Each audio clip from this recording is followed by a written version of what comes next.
আমাদের দাবির জায়গা একটাই, এক দফা এক দাবি, আমাদের শেখ হাসিনার পদত্যাগ করতে হবে। আমরা কারোই রাজনৈতিক দল না, আমরা সবার আইডি কার্ড নিয়ে আসছি। আমরা হচ্ছে আইডিয়াল স্কুল বনশ্রী থেকে আসছি।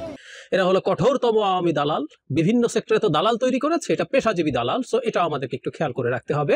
উনি যখন প্রপারলি একা হ্যান্ডেল করতে না পারে তখন উনি যে ছাত্রলীগ আছে, বাংলাদেশ ছাত্রলীগ এবং আদার্স যে লীগগুলি আছে, উনি সেগুলোকে আমাদের পেছনে লাগাই দেয়।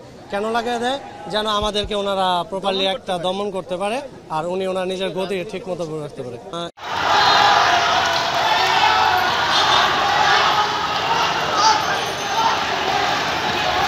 শিক্ষার্থীদেরকে মামলা থেকে যারা বন্দী আছে তাদেরকে ছেড়ে দিতে বলা হয়েছে।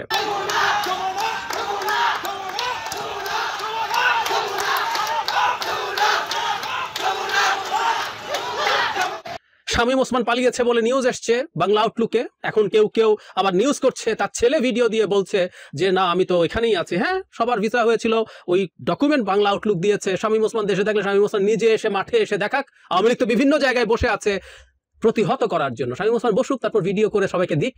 আসসালামু আলাইকুম প্রিয় দর্শক, যে সকল ভিডিও ফুটেজগুলো দেখলেন এতে করে নিশ্চয়ই বুঝতে পেরেছেন আজকের ভিডিওটা কতটা গুরুত্বপূর্ণ হতে চলেছে। তাই ভিডিওটি না টেনে সম্পূর্ণ ভিডিও দেখার আহ্বান করছি। কথা না বাড়িয়ে চলুন ভিডিওটি দেখতে থাকি। আর হ্যাঁ, আপনি যদি এই চ্যানেলে নতুন হয়ে থাকেন তাহলে চ্যানেলটি সাবস্ক্রাইব করে পাশে থাকা বেল আইকনটি অন করে দিন। আর যদি সাবস্ক্রাইব করে থাকেন তাহলে আপনাকে অসংখ্য ধন্যবাদ। আমাদের দাবির জায়গা একটাই, এক দফা এক দাবি, আমাদের শেখ হাসিনার পদত্যাগ করতে হবে। আমরা এই স্বৈরাচার সরকারের অধীনে আর থাকবো না। বাংলাদেশের জনগণ জেগে উঠেছে, সবার এক কথা, সবার এক দাবি, এই স্বৈরাচারের পতন হইতে হবে। আজকে আমাদের বিভিন্ন ইউনিভার্সিটি, আজকে আমাদের কর্মসূচি ছিল রামপুরার এখানে। আমরা আজকে আমাদের সমাবেশ এখানে ঘোষণা করেছি। এখানে আমরা সবাই শান্তিপূর্ণ অবস্থান করব এবং আমাদের অসহযোগ আন্দোলন যেটা আছে সেটা আমরা পালন করার চেষ্টা করব। আমাদের কর্মসূচি হচ্ছে আজকে আমরা সবাই মিলে হচ্ছে রামপুরা জড়ো হবো। আর রামপুরা জড়ো হয়ে আছে আমরা আমাদের যে প্রোটেস্টে আগাবো। আলোচনা তো আরো আগে জানানো হয়েছিল যে আমরা সবাই বসি, বাট আমার ভাইয়ের রক্ত গেছে, আমরা কেন বসবো? যে এইখানে আমাদের ভাইয়ের রক্ত গেছে ওখানে তো আমরা যাবো না। আমাদের যদি এত মানা হইতো তাহলে আমাদের ভাইয়ের রক্ত কেন নিল? এখানে সবগুলো ছেলে দেখেন, 10টা ছেলে দেখেন, এই যে এনাকে দেখে রাজনৈতিক দলের মনে হয়, এনাকে দেখে রাজনৈতিক দলের মনে হয়। আমরা কারোই রাজনৈতিক দলের না, আমরা সবার আইডি কার্ড নিয়ে আসছি। আমরা হচ্ছে আইডিয়াল স্কুল বনশ্রী থেকে আসছি। তো একটা দাবি আমরা সবসময় বলে আসছি, আমাদের আরো যে কটা দাবি ছিল আমরা তো আমাদের একটা মানলো না। প্রয়োজন আমাদের আরো ভাই বোনদের রক্ত ঝরালো। এখন আমাদের একটাই দাবি। ফার্স্ট অফ অল আমি যেটা বলতে চাই, time and time wait for none. সময় ও স্রোত কখনো কার জন্য অপেক্ষা করে না। ওনাকে প্রায় দীর্ঘায়ুভাবে প্রায় অনেকভাবে সময় দেওয়া হয়েছে। আসলে উনি সময়গুলি শুধু শেষ করতেছে, কিন্তু কোনো প্রপারলি কোনো ডিসিশন জানায় না। আর এই ডিসিশনগুলি জানাতে উনি যেহেতু লেট করতেছে, এই সুযোগে স্টুডেন্টগুলি নামতেছে আর দীর্ঘস্থায়ীভাবে আহত হচ্ছে, নিহত হচ্ছে।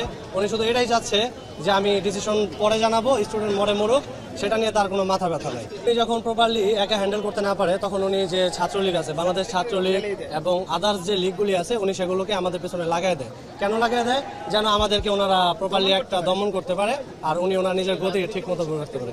এটা নিয়ে আসলে যদি আমি বলতে চাচ্ছি, দেখেন ওনারা বিভিন্নভাবে ওনারা পলিটিক্স করেই হচ্ছে প্রপারলি, মানে ওনাদের দমন পীড়ন যেভাবে করতে হয় ওনারা যেভাবে করে প্রপারলি। আমাদের শিক্ষার কোনো মর্যাদাই নেই বর্তমান বাংলাদেশে।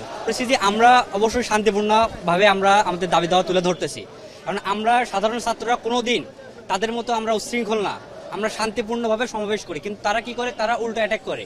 তারা যদি অ্যাটাক করে আমাদের তো একটা কিছুটা হলেও প্রতিহত করতে হবে, এটা আমাদের আত্মরক্ষার জন্য। আমরা কোনো সময় আপনার সহিংসতা চাই না। আমরা একটা শান্তিপূর্ণভাবে সমাধান চাচ্ছি। আমরা সবাই দাবি দাওয়া দিয়েছি, এটা তাদের মেনে নিতে হবে। এটা আমাদের এক দফা জাস্ট।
আন্দোলনের সমন্বয়কদেরকে প্রধানমন্ত্রী গণভবনে ডেকেছেন। তিনি বলছেন গণভবনের দরজা খোলা আছে। আমারও মনে হয় গণভবনের দরজাটা খোলা রাখা দরকার, তবে সেটা সমন্বয়কদের জন্য না, সেটা কাদের জন্য আমি ভিডিও শেষ দিকে বলছি। আজ উনি পেশাজীবী সংগঠনের সাথে বসেছেন, বলা বাহুল্য, যারা যারা আজকে গেছে এদেরকেও চিনে রাখতে হবে। এরা হলো কঠোরতম আওয়ামী দালাল, বিভিন্ন সেক্টরে তো দালাল তৈরি করেছে, এটা পেশাজীবী দালাল, সো এটা আমাদেরকে একটু খেয়াল করে রাখতে হবে। তো যাই হোক, তাদের সাথে তিনি বেশ কিছু কথা বলেছেন। এর মধ্যে একটা হচ্ছে পেনশন নিয়ে কয়েকদিন আগে যা যা হয়েছিল, এবার শুধু শিক্ষক না, কারো জন্যই সেই প্রত্যয় স্কিম, শিক্ষকরা, বিশ্ববিদ্যালয়ের শিক্ষকরা ফাইট করছিলেন, কিন্তু অন্য ক্ষেত্রে কেউ করছিলেন না, অন্যান্য স্বায়ত্তশাসিত বা আধা সরকারি প্রতিষ্ঠানে, কিন্তু সেটাও বাতিল করে দিয়েছেন। মানে তারা ধারণা করছেন এখন এই মাঠে সম্ভবত সব রকম ক্ষোভ নিয়ে মানুষ নেমে গেছে, সুতরাং পেনশন নিয়ে যদি কারো ক্ষোভ থাকে, তারাও যদি নেমে থাকে, এটাতে কিছুটা প্রশমন হতে পারে বলে মনে করছেন। হবে কিনা আসছি সে জায়গায়। আর কি হয়েছে, মামলা থেকে শিক্ষার্থীদেরকে, মামলা থেকে যারা বন্দী আছে তাদেরকে ছেড়ে দিতে বলা হয়েছে। প্রধান কথাটা হচ্ছে এই, 250 মানুষকে হত্যা করা হয়েছে। 250 মানুষের সংখ্যাটা আমরা জানি 266, আমরা জানি, প্রধানমন্ত্রী জানেন এটা 1000-এর বেশি বা 2000, 3000, ইট কুড বি এনিথিং। এখানে হাজার হাজার আহত হয়েছে, অন্ধ হয়েছে। এসব কিছু জানার পরও যে প্রধানমন্ত্রী তার বাহিনীকে দিয়ে অন্তত 12,000 মানুষকে গ্রেফতার করিয়েছেন, তিনি এখন বলছেন ওদেরকে ছেড়ে দেবেন। তিনি এখন বলছেন তিনি আর সংঘাত চান না। 1 তারিখেও একটা বক্তৃতায়, আমি আমার অ্যানালিসিস করেছি ওটা নিয়ে, 1 তারিখের বক্তৃতাতেও তিনি বলেছেন শিক্ষার্থীদেরকে জঙ্গিরা হত্যা করেছে। সেখানেও তিনি স্থাপনা তো বটেই, ময়লার গাড়ি পুড়িয়ে দিয়েছে, যে ময়লার গাড়ি কম্প্রেস করে ময়লা ফেলে, অত্যাধুনিক ময়লার গাড়ি, সেটা নিয়ে শোক করেছেন। যেখানে আমরা গণহত্যা নিয়ে কথা বলছি, সেখানে ছাত্রলীগ নেত্রীকে 30 বার কান ধরে উঠবস করিয়েছে, সেটা নিয়ে দুঃখ প্রকাশ করেছেন এই প্রধানমন্ত্রী, তাই না? এখন উনি সংঘাত চাই না বলছেন কেন? কারণ আসলে উনি আর ক্ষমতায় নাই, এটা উনি যেমন বুঝতে পারছেন, এদেশে জনগণ বুঝে গেছে, সবাই নেমে গেছে, এমনকি আওয়ামী লীগের দালালরাও প্রোফাইল টোফাইল লাল করে এখন মাঠে নেমে গেছে হাওয়া বুঝে। আমরা আপাতত তাদেরকে কিছু বলছি না, এদের সাথে আমাদের পরবর্তীতে কথা আছে।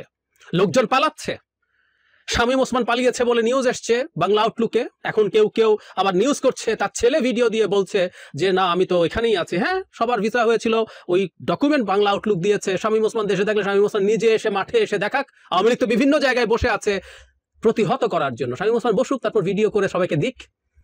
বহু পালিয়ে গেছে, আরো বহু পালাচ্ছে। সো যখন উনি আর ক্ষমতায় নাই, তখন উনি আলোচনার জন্য ডাকছেন। এটাই হয় স্বৈরাচারদের। তারা আইভরি টাওয়ারে বসবাস করেন, তারা বাস্তবতা বিবর্জিত হয়ে বসবাস করেন, তারা চারপাশে চাটুকারদের কথা শুনতে শুনতে নিজেকে গডের মতো কিছু মনে করতে শুরু করেন। হিউব্রিস বলে এটাকে। কোনো ভুল না, আমি গড, আমি যা যা করছি আমি সব ঠিকঠাক মতো করতে পারবো এবং আমি সব ম্যানেজ করতে পারবো। আমেরিকা যখন এই সরকারের উপর স্যাংশন দিতে শুরু করলো, সেদিন থেকে একটা কথা বলছি, she can manage everything, she will be able to manage everything. এই যে একটা পারসেপশন তার লোকজন ছড়িয়ে দিয়েছে মাঠে, সেদিনই এটা ধরা খেতে শুরু হয়েছে এবং আমরা দেখলাম আখেরে উনি কিছুই ম্যানেজ আর শেষ পর্যন্ত করতে পারেননি, পারছেন না। এখন পতনের সময়, এখন কিসের আলোচনা? খুব চমৎকার ব্যাপার, নাহিদ ইনস্ট্যান্টলি সমন্বয়কদের একজন, যাকে আমরা টর্চার্ড হতে দেখেছি, যাকে ডিবি অফিসে তুলে নিয়ে যাওয়া হয়েছিল, বলা হচ্ছে ওখানে আটকে রাখা অবস্থায় তাদেরকে নিয়ে যাওয়ার চেষ্টা হয়েছিল প্রধানমন্ত্রীর কাছে, তখন তারা অনশন করেছে। সাবাস, মানে এরকম সাহসী ছেলেরা যখন আছে তাদেরকে আপনি এবার ডাকছেন। তারা প্রত্যাখ্যান করেছে, রাইটলি, খুব স্বাভাবিক। এখন এই সরকারের পদত্যাগ ছাড়া, এই সরকারের চলে যাওয়া ছাড়া আর কোনো রকম কোনো সমাধান নাই। নানান গুজব ছড়িয়ে দেওয়ার চেষ্টা হচ্ছে, গুজব নিয়ে আলাদাভাবে কথা বলবো, এই কোনো গুজবে আমরা কান দিতে চাই না। এবং আমি বিশ্বাস করি এই মাটির সন্তান পুলিশ, আমি গতকালই বলেছি, যথেষ্ট রকম পাপ হয়েছে তাদের। আগে হয়েছে, গত এই জুলাই মাসে হয়েছে, বিজেপির হয়েছে, সেনাবাহিনী আছে, তারা জনগণের পাশে থাকবে। আমি সেনাবাহিনীর সাথে দেশপ্রেমিক শব্দটা ব্যবহার করলাম না, আমি বিশ্বাস করি তারা দেশপ্রেমিক, এ কারণে আলাদা করে করলাম না। আমরাও দেশপ্রেমিক। যে মানুষ আজকে ঢাকা সহ সারা দেশের বিভিন্ন জায়গায় রাস্তায় নেমে গেছে, তারা দেশপ্রেমিক। যে রিক্সা চালক একটা মিছিলকে স্যালুট দিচ্ছেন, সোনার টুকরা মানুষ, দেশপ্রেমিক। এই দেশ স্বাধীন হলে খুব মেজর পরিবর্তন তার হয়তো হয়ে যাবে না রাতারাতি, যদি আমি স্বপ্ন দেখি ওই মানুষগুলোর জন্য ওই রাষ্ট্র, আমাদের স্বাধীন রাষ্ট্র অনেক কিছু করবে, তারপরও উনি কেয়ার করেন না। উনি রিক্সা বাকি জীবন চালাতে, উনি একটা স্বাধীন দেশে রিক্সা চালাতে চান, মানবিক মর্যাদা নিয়ে বাঁচতে চান। সবাই দেশপ্রেমিক। আমি বিশ্বাস করি আমাদের দেশপ্রেমিক সবগুলো বাহিনী যথেষ্ট হয়েছে, তারা জনগণের সাথে থাকবেন। একটা পচে যাওয়া, দুর্গন্ধ ছড়ানো, বিভৎস একটা বর্বর স্বৈরাচারের পক্ষে তারা আর থাকবেন না। জনগণের দিক থেকে বলতে চাই, প্রধানমন্ত্রী, গণভবনের দরজা খোলা থাকুক তাদের জন্য, যাদের কাছে পাওয়ার ট্রান্সফার করতে হবে আপনাকে, কার কাছে পাওয়ার ট্রান্সফার করতে হবে এটা সময় বলে দেবে। অবশ্য গণভবন না করে আপনি অফিসে যদি করতে চান সেটাও হতে পারে, কিংবা বঙ্গভবনে, সবগুলো দরজা খোলা থাকুক। পাওয়ার ট্রান্সফার হতে আর খুব বেশি দেরি নাই।